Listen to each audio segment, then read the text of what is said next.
DDP यांना निवेदन देण्यासाठी आलो आहोत। संपूर्ण सीमा भागामध्ये मराठी संपुष्टात आणायचा हा खेळच कर्नाटक सरकारनं मांडला आहे काय, असं आमच्यासमोर प्रश्नचिन्ह आहे। आज परवा दिवशी सांगाव ह्या गावामध्ये प्रायमरी लेवलला कन्नडा स्कूल त्या ठिकाणी चालू केलं गेलं आहे।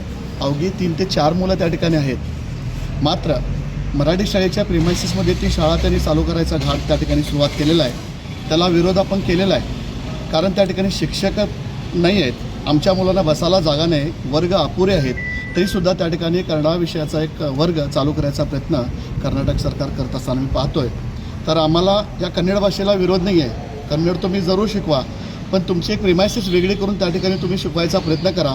असलेल्या मराठी मुलांना त्या ठिकाणी बाजूला करून त्या ठिकाणी जर कन्नड शिकवत असाल, हा अन्याय आपण या सीमाभागात सहन करणार नाही आणि मराठी शाळा अबाधित राखण्यासाठी आम्ही सर्वजण ताकदीनिशी प्रयत्न करून मराठी शाळा टिकवायचा प्रयत्न करूया।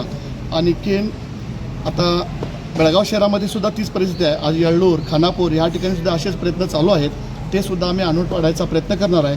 मराठी शाळांना पुस्तकं दिली जात नाहीत, कन्नड आणि इंग्लिश माध्यमाची पुस्तकं त्या ठिकाणी पुरवली जातात, मात्र मराठी हा विषयाची पुस्तकं त्या ठिकाणी आत्तापर्यंत पुरवली गेली नाहीत। हा खरोखरच मराठी आणि सीमाभागातील मुलांवरचा हा मोठा अन्याय आहे। या अन्यायाला विरोध म्हणून आम्ही याच्या पुढं मोठ्या प्रमाणात आंदोलन करून एक शैक्षणिक क्षेत्रामध्ये असं जी दुहेरी भूमिका सरकारने घेतलेली आहे त्याला प्रखर विरोध करणार आहोत। बातमी तुमची, साथ आमची।